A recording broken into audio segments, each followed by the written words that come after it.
Mwaka jana wakati wa kampeni za uchaguzi, Chama cha Mapinduzi kwenye ilani yake kilizungumza ishu ya katiba mpya, ambacho ndio chama kilichounda hii serikali.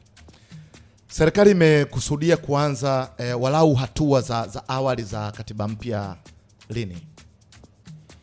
Sawa, ni kweli ahadi ya katiba mpya ni ahadi ya Mheshimiwa Dr. Samia Suluhu Hassan, ndio Rais wa Jamhuri ya Muungano wa Tanzania, na hakuisema kwa maneno, iko kwenye ilani.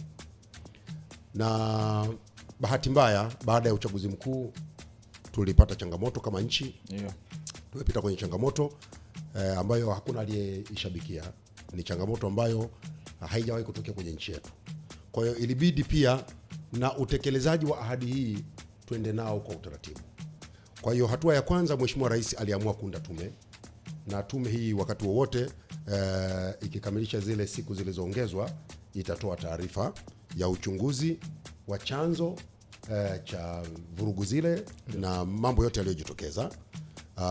Lakini baada ya ripoti ya tume tutakwenda kwenye hatua inayofuata ambayo Mheshimiwa Rais aliahidi pia wakati wa kampeni, ambayo ni maridhiano ya kitaifa. Tutafanya maridhiano na naomba niseme hivi. Ndio. Tunapozungumza maridhiano ni kwamba yako maeneo ambayo sisi kama Watanzania pengine hatujawa katika lugha moja. Ndio. Tutaridhiana, tukubaliane kwamba hivi ndivyo njia ya kwenda.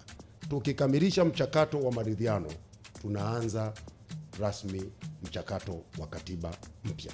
Ni ahadi ya Mheshimiwa Rais, wala asijitokeze mtu yeyote kusema yeye ndio anayeshinikiza. Alisema mwenyewe, wala hakuambiwa aseme. Ipo kwenye ilani na ipo kwenye utaratibu, itatekelezwa.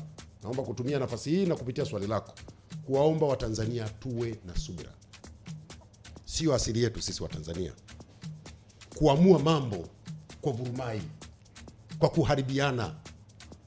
kwa kuharibiana uhai, kutishiana uhai. Sio utamaduni wetu. Ripoti ya tume inakuja, itakayoyabainisha yatafanyiwa kazi. Tume imefanya kazi kwa weledi, ikiwa na watu wenye heshima waliofanya kazi nyingi, na bahati nzuri yule mwenyekiti wa tume amehusika kwenye tume nyingi za kiuchunguzi. Tunasubiri na sisi upande wa serikali ripoti hiyo, maeneo yote itakayokuwa imeainisha tutakwenda kuyafanyia kazi. Na waomba sana Watanzania tuwe watulivu, tupokee taarifa, tuendelee kuwa na umoja, amani na mshikamano, na baada ya hiyo taarifa tuipe nafasi serikali kufanyia kazi mambo yote yatakayokuwa yamebainishwa katika ripoti ya tume.